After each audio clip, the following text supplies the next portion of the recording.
Hello, and welcome everyone to Refugee Matters. This is a podcast by We Are All America, dedicated to exploring the challenges and triumphs of refugees and immigrants, sharing their stories, and advocating for their rights. I'm Nada Sumik, We're All America's National Field Manager, and your host for the second episode of our special three-part series, Disproportionately Displaced.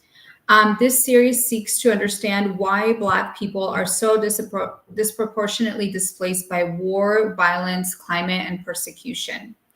So, today in this episode, we will focus on the current situation that is happening in Congo. We'll explore the historical, economic, and political factors that have led to the current crises that we've seen. We'll also examine the United States response and hear firsthand accounts from forcibly displaced Congolese people. Before introducing our guests, I want to invite you all to register for We're All America's National Advocacy Days that are upcoming at the end of August, August 12th through the 16th, during the congressional recess.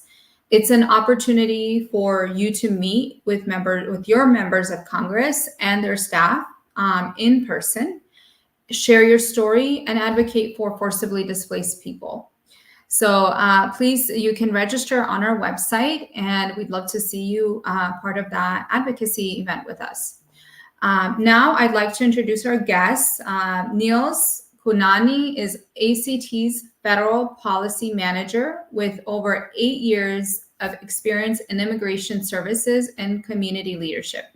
He began as an immigration paralegal and advanced to government affairs manager, developing and managing the firm's government affairs program. Niels is also active in community advocacy, serving as immigration coordinator and board of directors for the Congolese community of Washington Metropolitan, advocating for immigrant rights and supporting vulnerable communities. Niels volunteers as an ESL teacher at St. Mark Catholic Church in Vienna, Virginia, helping adult immigrants integrate into American society. He holds a bachelor's degree in criminology law and society from George Mason University and has completed the immigration leadership program by Immigration Hub. Welcome, Niels. Now, let me turn to our second guest. Ali Ntumba is the Refugee Congress delegate for Indiana, born in the Democratic Republic of Congo. Ali arrived in the United States in 2013 after fleeing conflicts and civil war. Ali has over 10 years of experience in nonprofits and youth organizations. He specializes in human rights, peace initiatives, and conflict resolution. He works as an employment specialist at Exodus Refugee Immigration Services and co-founded Congo American Bridge, a nonprofit in Indiana. Before the US, Ali co-founded youth organizations in Congo and was the executive director, I don't know if I'm going to get this right, in Ligue de Jeunes Grands Lacs. I probably did not say that right, but collaborating with youth in Burundi, DRC, Rwanda, and Uganda. He also worked as a journalist in radio, television, and newspapers. So welcome to both of our guests, and I'd love to turn it over to you, Niels, to kick us off, and maybe if you could share a brief overview of Congo's history and the key events that have contributed to the current crisis we see play out. Thank you. Thank you so much, and happy to be here. Congo today is the second largest country in Africa, and Congo is one of the richest countries in not only on the continent but in the world, referring to in terms of natural resources, even human capital or human resources. When looking at the current situation in the DRC, it's very unfortunate because it does not reflect the wealth of the country, does not reflect the natural wealth of the country, and then it doesn't reflect what the Congolese people aspire to be. The conflict in the DRC currently is one of the deadliest in modern history, with over 7 million killed and over 8 million displaced. And displacement crisis in the DRC is also one of the largest in the world. So now the question is, how did we get to that? So when we briefly about the history of that conflict, everything started in the 1990s with what usually well known is the genocide in neighboring country Rwanda in 1994, and the region was confronted with ethnic tensions, as most of our listeners would recall, um, and what we're seeing today in the DRC is a result of um, that those tensions and that the genocide or the conflict during that time that were those conflicts that were not handled properly. We saw in 1994 a large number of people, refugees, entering the DRC with weapons, arms, and today the whole region in the eastern part of the DRC has been proliferated by arms, weapons. Today, there is over 100 armed groups that are controlling different parts of the country in eastern DRC, and all of that is due to the fact that the genocide and the aftermath of the genocide in neighboring country Rwanda was not handled properly. And that led to the proliferation of arms, weapons, and armed groups, and creating total chaos in that part of the country. And that's where we are today. And the conflict, as I mentioned, started in the 1990s, 1994. So the conflict is also one of the longest on the continent and in the world. So that's how we got to the very unfortunate situation and then the sufferings of the Congolese people that we're seeing today. Thank you so much for that that overview, Niels, around the historical concept of what's been happening since the 90s. Could you share a little bit more about like the current environmental and political landscape? What is happening now? Yes, for the environmental side, as you probably know, the DRC had a volcano eruption in 2021, and that displaced over 400,000 people. And we have about 100,000 people that are still displaced. And uh, um, there are floodings every now and then throughout the country that continue to kill and displace people. So the DRC is also dealing with or going through environmental disasters. In terms of the political situation, of course, with the insecurity, the armed conflict in the eastern part of the DRC, um, and with the proliferation of arms and armed groups, the political situation is also not at the point where we want it to be. There's still tensions. We have seen in recent years that there seems to be a democratization process. We have had a few elections, but there are still tensions as the legitimacy of some of the people that are being elected, that were elected, or is still being questioned. And also, there are serious concerns about the human rights issues. And we're seeing that advocates and human rights activists are still being repressed.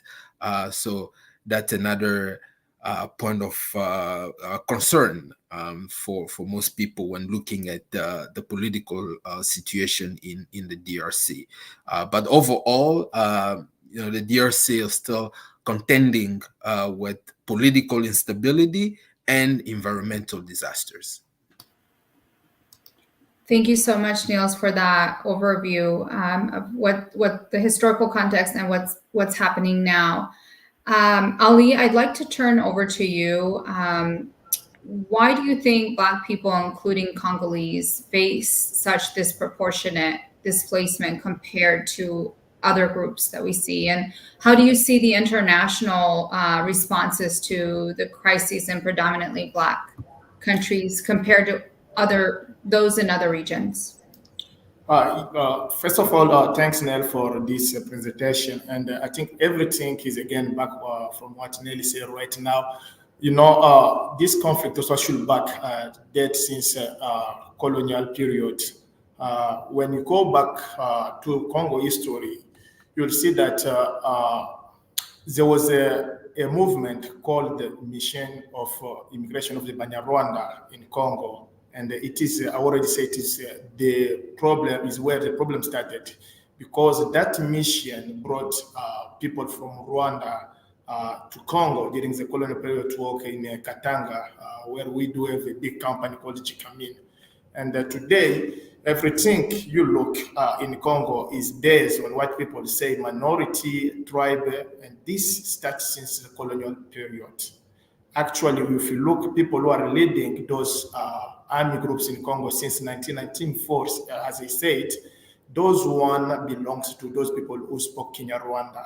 And this has been used by neighbors country like Rwanda and Uganda to come to invade Congo because they say they are protected minority, which is not true. So what we get a lot of people displaced, or we get a lot of people moving around Congo, and what is the role of international community? Unfortunately, I'm telling you, when those people, the Hutu refugee, cross the border to come in Congo, it was on demand of international community, seeking to Mobutu was a former president during 32 years, asking him to allow those people to come to cross the border. It was not by Congolese invitation, and Congolese didn't have any plan to bring a refugee to come in Congo. And when you look, until now, the UNHCR is not able to tell people how many refugees Hutu are in Congo right now, and how many Hutu have been, UNHCR have been able to take back in Rwanda. So, and that is a problem. We don't see any international engagement when it comes to Congo. People have been abandoned. We get more than 7 interns displaced in Congo, in North and South Kivu. And so far, there is not, in terms of international community measure take to those who are killing people, to those who are causing the place of those innocent in North and South Kivu. No later than 2 months ago, there was in Goma, not far from Goma, in Isake. It is about 27 kilometers from the Goma city, where there is a small, where there is a large displaced camp. Those militias, the M23, they killed more than 30 civilians on the camp. And there is no action. What you've been seeing is only the kind of announcement, condemnation, but practically there is nothing. And that's one even the reason since 1994 until today, we still seen those militias coming back wherever they want, because there is not any punishment. Those ones they send to international courts, they're still there. And even our neighbor country, they don't take any action. You'll see, like, anytime we get those militias came, and when there is like an agreement, they'll go back, they'll stay either in Rwanda or in Uganda. And when you look at those people, there are people who are killing people in North and South Kivu. Unfortunately, there is nothing on a regional and international levels. And that's the problem you are being seeing right now. And that's why you are seeing people start moving. Their village are occupied right now, because those places where we get those minerals, those places where we get animals for international conservation. So you cannot stay there seeing your mother killed, raped by those people. The one thing that people have been doing is moving across the country and seeking where they can really stay safety. That's the main reason. We don't see really any involvement on international and regional level. So that is causing those people to flee their countries, to flee their village, because the village are actually occupied. It is really sad, as Ned says, since 1994, there is the village we go there, nothing is there in terms of schools, hospitals, because is where now those M23 are occupied as their headquarters. They take control of those villages. They ask people to pay taxes. They ask people to work for them. So what people have to do is just living. They cannot stay there because otherwise they'll be killed or enrolled by force to serve them on local militia. Wow. Ali, one of the things I heard you say was the inaction from the international communities, right, to what's currently happening. And also, I think being someone myself as a forcibly displaced person, like it's so important to understand the context of what's happening between different ethnic groups, right? Because people overlook that, right? And I know it happened in my own country, you know, in terms of displacement and conflict. This next question is to either of you. Can you share a story or experience that highlights the struggles and resilience of Congolese people for those who are seeking safety? I can start with that question. The first thing, yes, as I said, is really that, you don't know your future first. This one, I grow up young. Today I'm getting old one, and we still sing the same thing. People struggle every single day. And the bad thing now, even where we got to go to seek for our safety, it become really dangerous for us. Because those countries are the one who are now attacking our country, Rwanda and Uganda. And if you look on the map, most of refugees who cross the border from South and North Kivu, that's the first thing. Where to go? As you know that where we are supposed to go is those people who are arming, who are sometimes according a lot of UN report that is show that clear. Last week, the UN just published a report that the M23 is majority composed by Uganda Army and the Rwanda Army. And it is those two places, when you look on the map, it is where we get a lot of refugees from Congo and from North and South Kivu. That's the first thing. So, and the other thing is there is nothing we can do staying where people are being killed and where people, they kill people every single day. Even, as I said, we get more than 7 million people inside of Congo. Those one have decided to die in Congo because there is not any choice, because they don't know where to go. And what happened? If you are internally displaced inside of Congo, there is not any humanitarian assistance. That's the first thing. People have been out of the country, they'll spend more than 5-10 years before they get to be sent to another countries. You'll see most of those young people when they come here in the USA, they don't have any education background because they'll spend more than 10-15 years on a refugee camp where there's not any education. So those two things make really the Congo conflict really complicated. They make that really complicated. And I already said that sometimes when I'm just down, when I'm looking around the map, when I look at the countries' refugees, the way they take the Congo conflict or the Congo refugees is totally different. It's not human. And we are sometimes asking ourselves what we did to the world to be abandoned. We are just surviving because there is people, nice people, friend of Congo, but in terms of general support from other government, international organization, we don't really see that. That's thing people have been living every single day. That's things we are living right now. You go to Goma. Goma is a city of 1 million of population. That's totally abandoned. The UN went there with a large budget on the world, but they could not even stop that militia to take control of Goma. The M23 are just about 5 kilometers from the main city of Goma.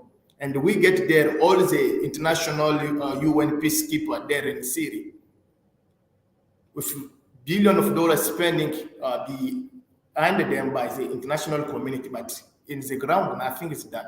So those things, as I say, is totally makes the situation really complicated for everyone Congolese living on North and South Kivu. Thank you, Ali. Nils, is there anything you would like to add?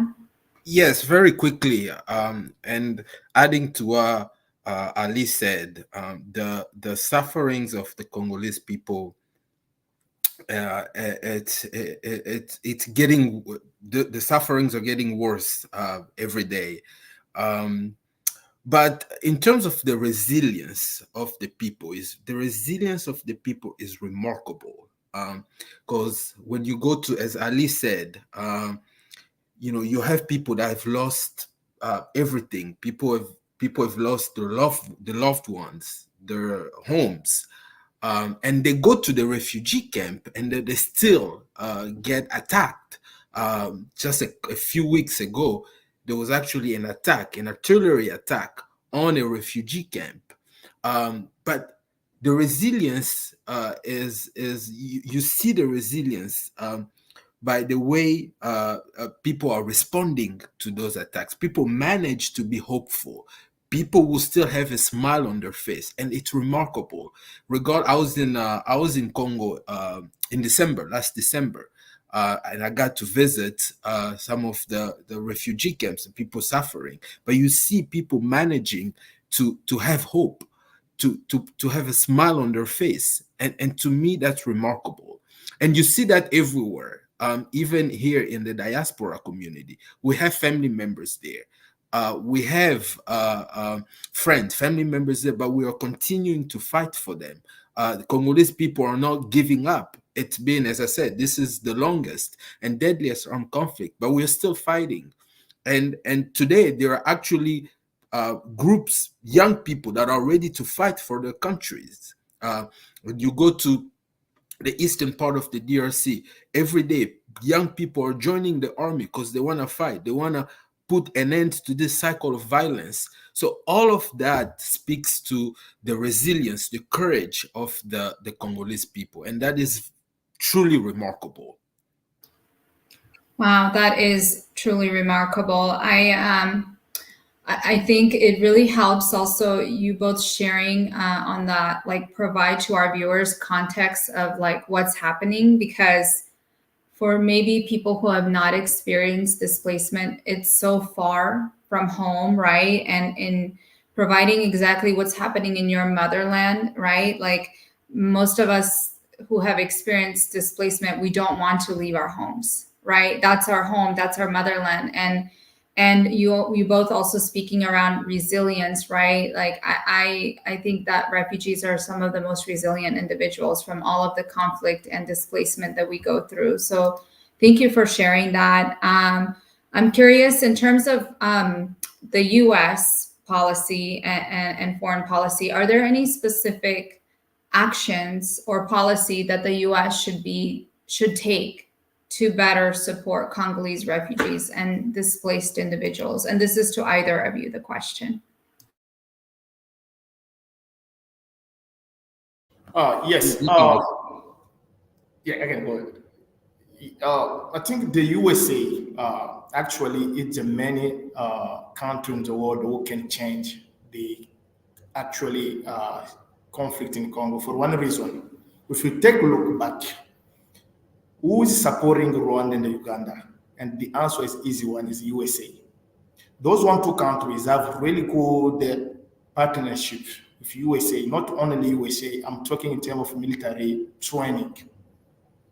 Most of those general Rwandese, Ugandese, they came here, they get trained here.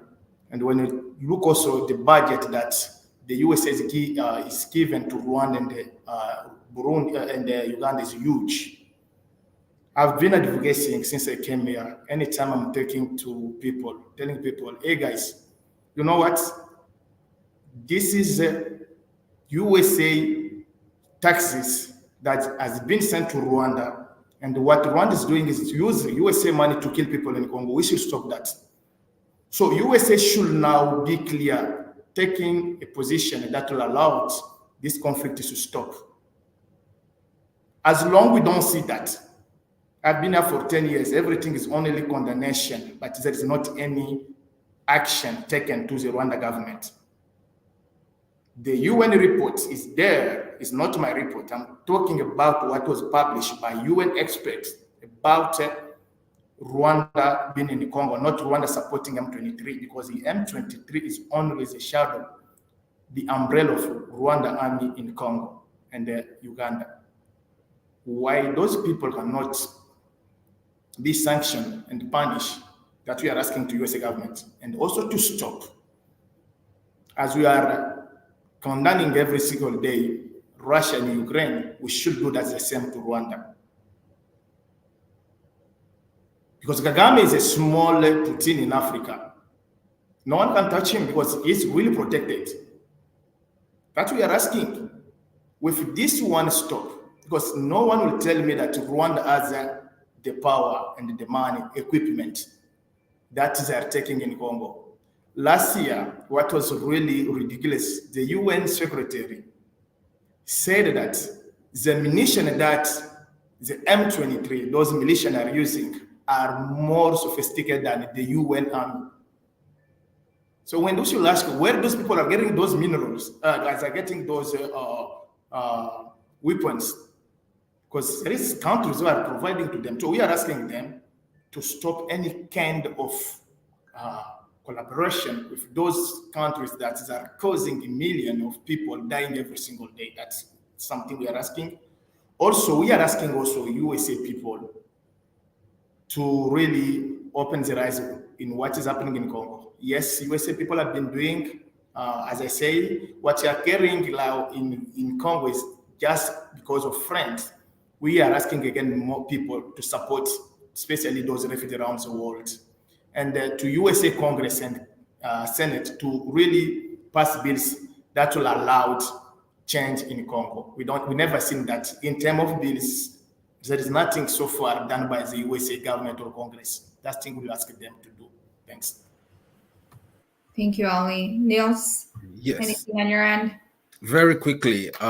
So I think there's a lot to do there on the foreign policy end. So we have seen the U.S., as Ali said, make statements on the situation in the DRC, but we want actions, right? We want a plan. It really seems like, when you look at the situation, when you look at the U.S. involvement in that conflict, it really seems like the U.S. does not have a concrete plan on how to deal with this conflict. But we should remember that this is the deadliest armed conflict on the continent, or even in modern history now. This is the largest displacement. And then the crisis in Congo can also affect the region, the whole Eastern African region. So this can escalate to be a regional crisis. And we don't want to deal with that. Nobody wants that. So the US should have a concrete plan on how to deal with the situation there.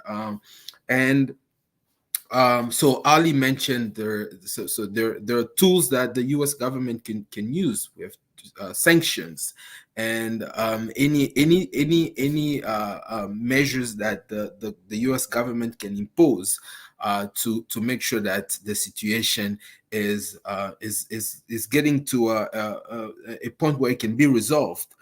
So that's one. We need more action there. We need a concrete plan. But also domestically, the U.S. there's so much more that the U.S. government can do. Right? One option, one thing that the U.S. government can do is to protect Congolese people who are here in the U.S. So we talk about all the foreign aid going to the region or going to the continent. But what about the Congolese people that are currently present in the US that are not able to safely return home due to the dangerous conditions in the DRC? And that's why my organization is advocating for temporary protected status. So temporary protected status would allow Congolese people to remain in the U.S. legally, and will provide them work authorization, so that they are not forced to return to the dangerous conditions in the DRC. And that's something that the U.S. government has the tools to do. So things like that will really show that the U.S. is not only taking this conflict seriously, but also is willing to bring some relief to alleviate the sufferings of the Congolese people. So looking at what the US can do both domestically here and then on the foreign policy end is very important. But overall, we need a more active presence or active involvement of the US in this conflict, because this is one of the major crises on the continent and in the world. Thank you, Neil. So what I heard you say was having a clear plan and action from the US government internationally and here domestically, things like temporary protected status, expanding that and making sure that people are not being sent back to a dangerous condition. That makes sense. That makes sense. And I guess we're coming close to an end to our program today. If any of your viewers have questions, feel free to put them in the comment box, in the chat box. But I guess my last question for you both, and maybe 2 minutes each before we wrap up, what gives you hope for the future of Congo and its people? Maybe, Nels, we'll start with you. Yes, so I mentioned that earlier, the courage, the resilience of the Congolese people, but also the Congolese people are talented, tremendous talent. You go to university in the US, you see Congolese people and being successful. Congolese people being successful in so many fields that are very useful to the US and to the US economy. So Congolese people can contribute to especially the Congolese people here. They can contribute to the US economy, they can contribute to the US, to the American society, and that's why the US government should protect the Congolese people here, should provide them with temporary protected status and allow them to stay here legally and not being forced to return to dangerous conditions in the DRC. But so the talent of the Congolese people give me hope. I think I was born during that period of when the conflict started, and then me seeing how this conflict has gone and having that hope and continuing to fight to bring this conflict to light. Because one thing also that we should not forget, that the media, we don't even the American public, we don't talk much about this conflict, and then so it's important to bring this conflict to light. And then the Congolese people, through their talent, through their resilience, through the courage, are able today to bring this conflict to light. And that gives me hope, because once this conflict, once the sufferings of the Congolese people are brought to light, I think that's when the American public and then the world should be aware of what's going on in the DRC. So I'll say that so much gives me hope. But I think we need the American public, our listeners, people that are listening to us today, to really help us bring light to this conflict. So we want the world, we want the American public to know what's going on in the DRC, and then to know how the US can and should get involved in helping with this with the situation in the DRC. Thanks. Thank you. Ali, I turn over to you. Yes, there is a lot of things that give me hope to see that despite what it is happening right now in Congo, people still love their country, united, fighting, and that's already give me up. Right now, there is people who have decided to give their life for this beautiful country. You know, the one reason people don't understand this conflict was only divided people. That was the strategy used by those neighbors country. But now, even themselves, they just realize that they make big mistake. Anytime they try to divide Congolese people, they make them again strong again. And that's the reason they are not even, they have tried a different way. When I'm telling you, this conflict started in 1994, and a lot of names, but those names never changed the current situation in Congo because people are united for the Congo. So that gives me really hope. And the last 2 years, there is a lot of change. And this change, when we look at it came by Congolese people, not by the Congolese government. A lot of action have been made out of the country. People have been talking, meeting with president, meeting with those international organizations, and we have been a lot of change. And we hope that one day there will be totally change on our country. So we're still hoping on that country, and we still believe that Congo is a beautiful country, a peace country. We don't know those things that people try to bring in Congo about discrimination, xenophobia. This is not Congo. When you look at our story, we are the one country in Africa that has received a lot of people from our neighbors' country. The Congo was actually where everyone was coming for studying, people was coming to work on our minerals, but today they try to destroy that, but we're still hoping that we'll get our place back on the world one day. Thank you. Thank you so much, Ali and Niels, for this informational session on disproportionately displaced people from Congo and what's happening. It really provided an overview of what's going on and what could be done in terms of policy and actions domestically and internationally. So I want to thank you both for your time for being here today. And I want to also thank our viewers for tuning in. We will continue to have our Refugee Matters sessions and stream them every few weeks. Thank you for tuning in, and that will conclude our Refugee Matters session for today. Thank you. Thank you.